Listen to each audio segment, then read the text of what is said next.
আমরা প্রবাসী বাংলাদেশিদেরকে ভোট দিতে চাই না চাই না।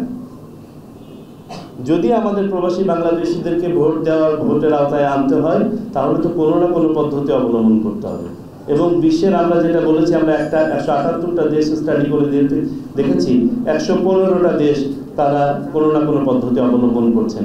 এই সীমাবদ্ধতা সত্ত্বেও আপনাকে শুধু একটা ছোট্ট স্ট্যাটিস্টিক্স বলি, এখানে সবগুলোরই ইয়ে আছে। এই যে যেমন এটা হচ্ছে প্রক্সি ভোটের একটা সিস্টেম।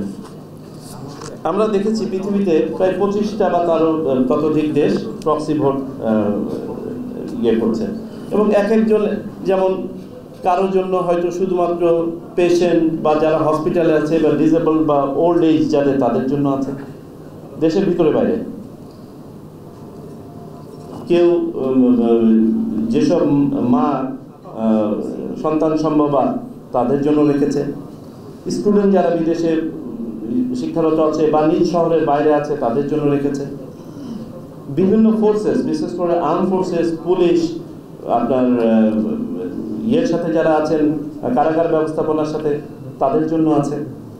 সার্ভিসেস, সরকারি কর্মকর্তা কর্মচারীদের জন্য, নির্বাচন ব্যবস্থাপনার সাথে যারা সম্পৃক্ত আছে তাদের জন্য আছে, যারা লিগ্যাল কাস্টডিতে আছেন তাদের জন্য আছে, ডিটেইনিজদের জন্য আছে, বিভিন্ন প্রফেশনাল যারা দেশের বিভিন্ন দায়িত্বে থাকেন, প্রফেশনালস অ্যাক্রস দ্য বোর্ড, তাদের জন্য আছে। এক এক দেশে এক এক রকম প্রভিশন আছে।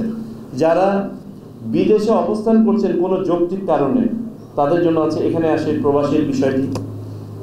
কারোর জন্য আছে শুধু ডিপ্লোম্যাটস এবং তাদের ফ্যামিলি, এবং যারা সরকারি কাজে বাইরে অবস্থানরত আছে তাদের জন্য।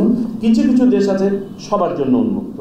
যেমন সবার জন্য উন্মুক্ত দু একটা দেশের নাম বলি। ফ্রান্স, তারা সব যে কোনো নাগরিক প্রক্সি ভোট দিতে পারে।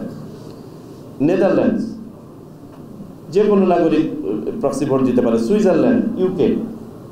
তো আর বাকি যে দেশগুলো আছে তারা হয়তো কোনোটা পারে, কোনোটা পারে না।